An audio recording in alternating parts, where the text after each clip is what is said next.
Thank you for doing this, sir. Thank you for giving me the opportunity. Oh, absolutely. To start, could you please tell me your name and what you do? Okay, so my name is Mario Behling.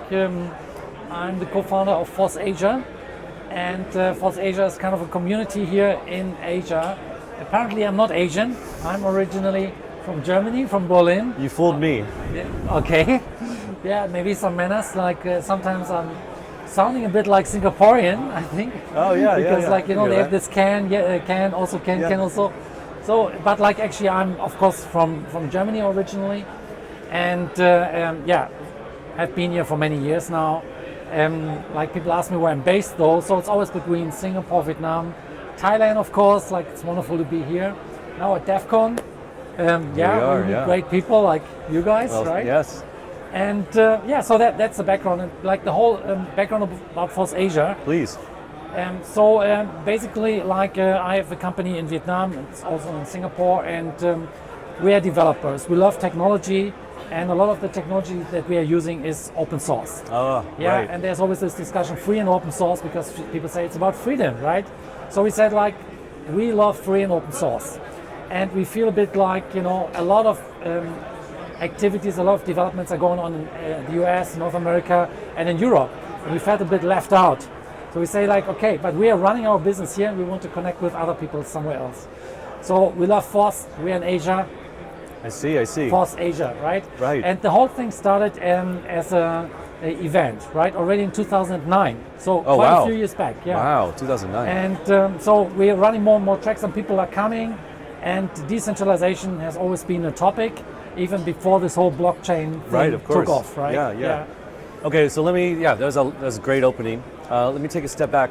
From what you were saying about open source development in like Europe and America, it sounds like Asia hasn't had like a strong open source community. Is that correct? So my feeling was the development towards open source was different. Okay. Yeah. I remember the 90s. Yeah, I was like in school and then going to university, and a lot of people contributed to open source like out of a passion for technology. Right. They said this is cool, we can change something. Yeah. I mean, it was a time when Microsoft charged thousands of dollars for their development tools. People nowadays don't understand this anymore because everything is kind of available. I remember that. Yeah. And so we had Linux, we had all these development tools, and everything was like taking off. I mean, like, you know, in Berlin, our hacker space, we had the first Bitcoin machine where you could actually use Bitcoin, but like that was like one out of many cool technologies that were coming up. Wi-Fi networks, we were building mesh networks in Berlin, right?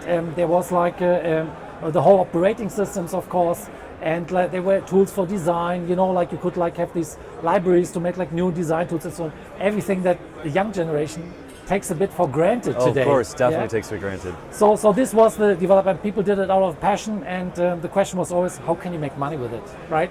And we say, well, we don't know yet, but like we'll do cool things and something will come out of it, right?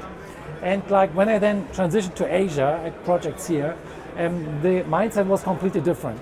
The first question was, how can I make money? The young people, right? I see. And it's also a bit of different background. Let's say in Europe, the parents, they don't really have to pay for education because universities are paid by taxpayers' money. Here in Asia, it's different. Everyone has to pay for education. Families really like focus on that their offspring can make some income, right? Yeah. So the mindset was different, and everyone was really focused on making money. And you know, there was this big moment at one time where MySQL sold to Oracle for $1 billion US. Right. That was the moment where we say, okay, I think we can make money with this. Right. And that's where a lot of people changed the mindset. And this question, how can you make money with technology, with open source, and so on, less and less, right? Like, yeah. So that was a bit like also when we came into play with the FOSSASIA Summit, and it took off. So last year we organized our annual developers conference, and it attracted 5,000 people. It's a different like vibe, like different kinds of people. It's more like tech developer focused compared to DEF CON. But it's also amazing and great. We can bridge this more and more. All right, well, let's take this opportunity. Can you please tell the audience what the name of the conference is? So the name of the conference is the FOSSASIA Summit, FOSSASIA. just like the organization, and it's happening here next year from 13 to 15 of March in Bangkok, right here in Bangkok. Ooh, in spring, Yeah. springtime, nice. Yes. Awesome. And at this conference, what are the main focuses? So basically, we just care about any technology that is open, any open technologies, and of course, like blockchain technologies are open, so it's a perfect thing. So actually, for us, this blockchain topic was always there. Actually, the first track we had around 2015, and later on we had like actually big companies that engaged, like Daimler, the traditional companies. They came over. They're flying in people from Germany often. But more and more, of course, the new companies like Chainlink, they ran a hackathon last year. We had an Arbitrum track, we had a track with the Ethereum Foundation. Right. So of course Web3 is the big topic, but for us, there's like from a technology point of view, we don't distinguish so much because of course in the blockchain world, in the Web3 world, we're using Python, we're using JavaScript, we're using technologies to build the next generation of the web. Yeah, right? open source technologies. Of course. Yeah, awesome, great. So that made me that leads me to my next question, which is, so we are at DevCon, which is obviously blockchain focused, Ethereum focused, Yes. and you have a booth here, or like a workspace. Exactly. What are you? What is your intent with having this like workspace here at DevCon? So of course our intent is like to build a stronger connection with the community, like around Ethereum. Yeah, like DevCon is here, Ethereum is the biggest topic. We had the Ethereum Foundation running a track with us at the FOSSASIA Summit, so we want to foster this, like make this stronger, this connection, right? But of course we also have like some specific goals to understand what tools do people need today. We are a developer community, and of course like a lot of people in the developer communities build tools with their companies, yeah. And we're not only doing software, we're also doing hardware.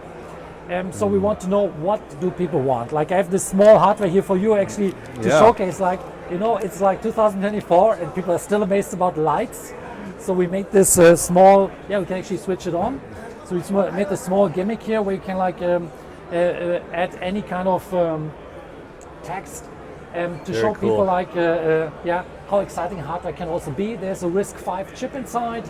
And we're talking to people, what else can we do? We have some other hardware at the booth, the Pocket Science Lab and so on. And there's more and more questions, like as the prices also rise, right? I mean, like Ethereum, Bitcoin, the digital currencies get more and more popular. We also need hardware that we can trust more and more. Yeah. And we see this in the Web 2 world, where like actually you can install rootkits on hardware. You look at it, software, everything is fine. But we don't actually know what's on the hardware, what firmware is on the, how's the hardware built. So I think this topic will become bigger and bigger as the prices rise, and that's also where we see a lot of people, a lot of interest from our community. They are building hardware already, and they want to know what can we do for the Web3 world. So it's not only software, it's hardware, and that's a lot of interest that was like coming here specifically at this event. Yeah. And I mean, I've interviewed a couple of people at this conference so far who have mentioned T, right, which is kind of a big buzzword these days, right? Trusted execution environments. Yes. That is hardware based as well. So absolutely, And correct me if I'm wrong. I'm not sure, but so far all the like what's it called? Secret enclaves are private. Right, like it's Intel basically. Are they open source or not? I mean, like they're open source approach, but they're not open, right? Okay.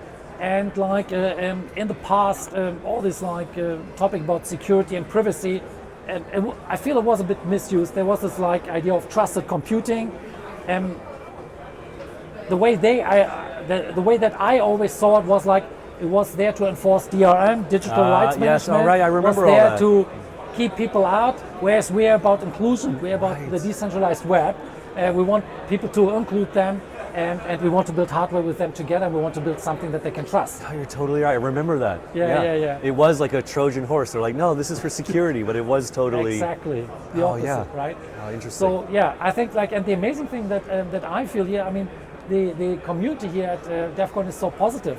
They understand, whereas years ago you had this like yeah, should I really do it open source? Why open source? Everyone will say, of course, must be open, must be free, must be open, right? So this is an amazing mindset that has changed with decentralization, with the community here, and we're just so excited to be here. And I wish the event wouldn't end. I would just continue, because every day some new exciting topics are coming up. So yeah, it's really good to hear. Yeah.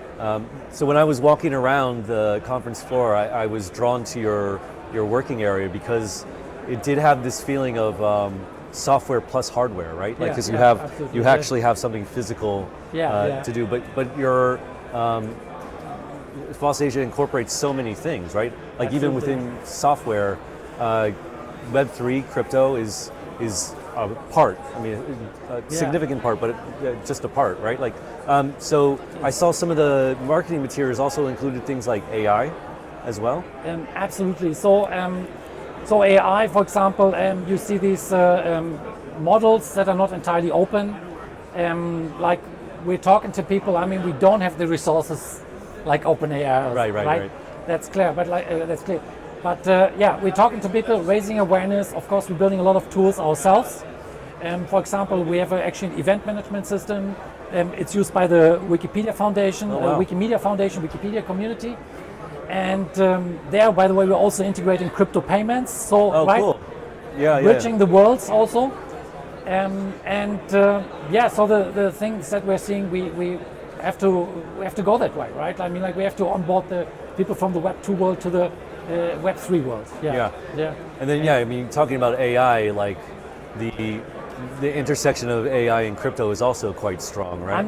It's strong, but I still have to learn about it, honestly. Yeah. Like, because like one thing that we are doing is interpretation. Our event management system has like a plugin for live interpretations.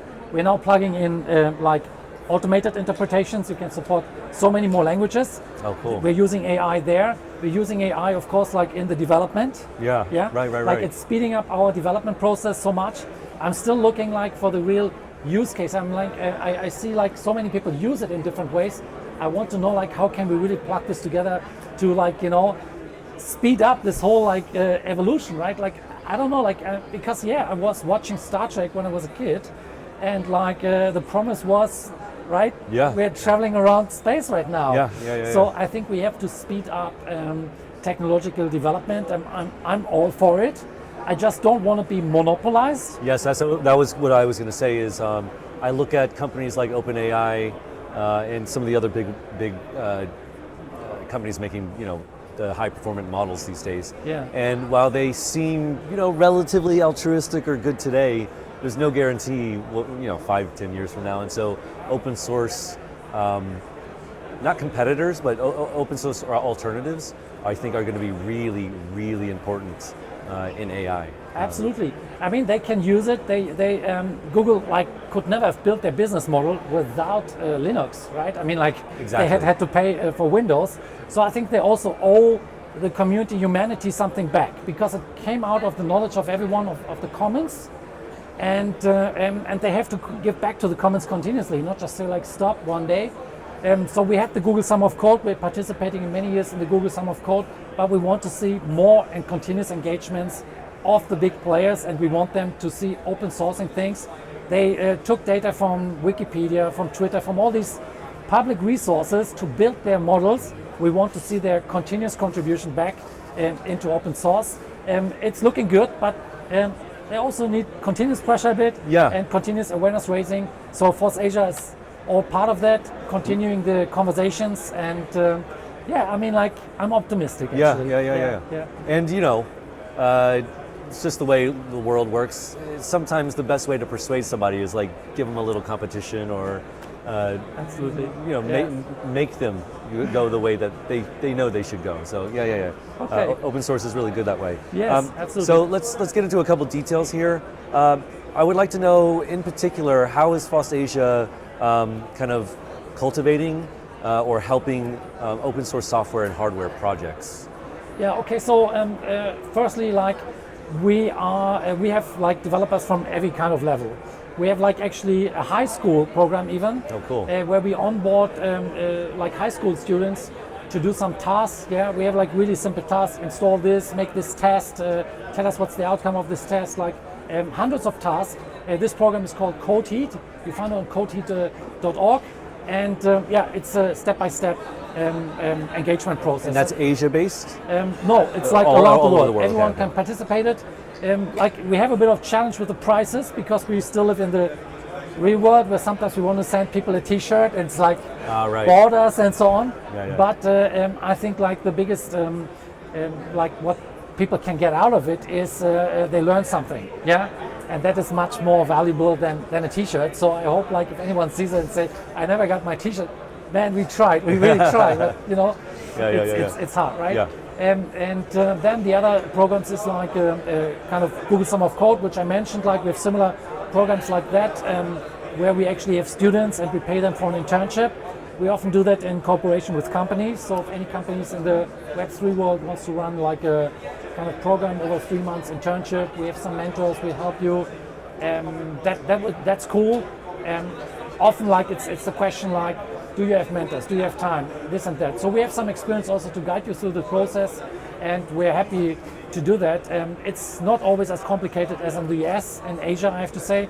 People are like open-minded, they're happy about really? this. And also we have a track record. Yeah? Okay. So we work like with many schools and universities, for example, in Singapore.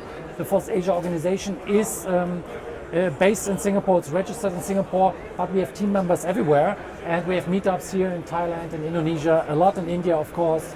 Actually, right. Open Tech Summit Yeah. in Indonesia, Japan, so everywhere. So it's pretty cool. So different kinds of programs. Check out fossasia.org, FOSSAsia.org, for our different programs. And then, of course, we're looking also to engage people into our actual development of the FOSSASIA tools, which are used by companies like the event management platform and Used by Wikipedia?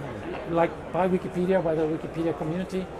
And then like we have like FOSSASIA is actually it's so such a network, right? Yeah. And what we're doing is we're incorporating also startups that come out of some projects. Okay. Some projects stay hobbyists, some other projects become like their own kind of startups, Right. but always focus on like providing the tools as open source. Right. And we're happy also to fund these projects and then like be part of their journey, bring them together with investors or do whatever is possible, right? Right. Like because people need to make a living, the mindset in Asia, right? Yeah, it's yeah, not just yeah. the fun and technology. Parents give the pressure, hey, it's my son, my daughter, please focus also on something that ensures the future of the family. Right. Okay, Yeah. good. My last question for you. Okay. So, could you just briefly recap what is the state of open source in Asia today? Is it like as robust or as big, as well accepted as it is in the West? And then what do you see it turning into in the future or developing in the future? Okay, this is your final question. You asked me a question that takes like 2 hours to Oh, no, answer sorry. in a very basic way. I can say like I think Asia is much more defragmented than like the US or Europe. Today. Yeah, today. But it's probably also going to stay a while like this because we see, for example, the Japanese community, a lot of people speak Japanese and they I have see. fantastic get-together, the Postgres community, for example, in the Web2 world. And then we see the Korean community. There's some overlap. I would say the FOSSASIA Summit is one of the events with the biggest overlap in communities. Whereas many events, they're just like staying into their own country because of the language barriers. Yeah. Let's see what AI can do about that, of course. Yeah, We're working on definitely, this yeah. as well. But that is one thing. In regards to the technology and so on, I think they're now on par with the West. Okay. Yeah? It's just like that sometimes it's difficult to talk to the techies. They can read what you say, they can understand what you say, they do everything what you do, but maybe the pronunciation, For example, I work a lot also with Vietnamese, and they tend to drop the S, any S, So if you know they tend to drop the S, suddenly you understand a lot of things, That's But great. if not, like Yeah. a lot of people have like difficulties understanding. Right. So, but like the young generation is, having much better abilities, like with all this access. Yeah, but absolutely. still, like we have a little bit of a way to go. Right. So technologically on par. I mean, you also see the Chinese. They have all these. Right. I mean, it's a political topic with the sanctions and so on. But they're taking the Linux systems. I mean, they've been like crypto. They've been so much into crypto. That's right. So I would say technologically we are on a similar level. where we have to see where it goes. I mean, it's such an exciting time, and I thought 10 years ago was an exciting time. Right. Yeah. Exactly. Yeah. Yeah. Okay. Well, thank you very much, sir. I appreciate Thank it. you, David. Yeah, And it's been an yeah, absolute pleasure. I hope people reach out to, if you're interested, reach out to this organization, especially in Asia. Yeah, FOSSASIA.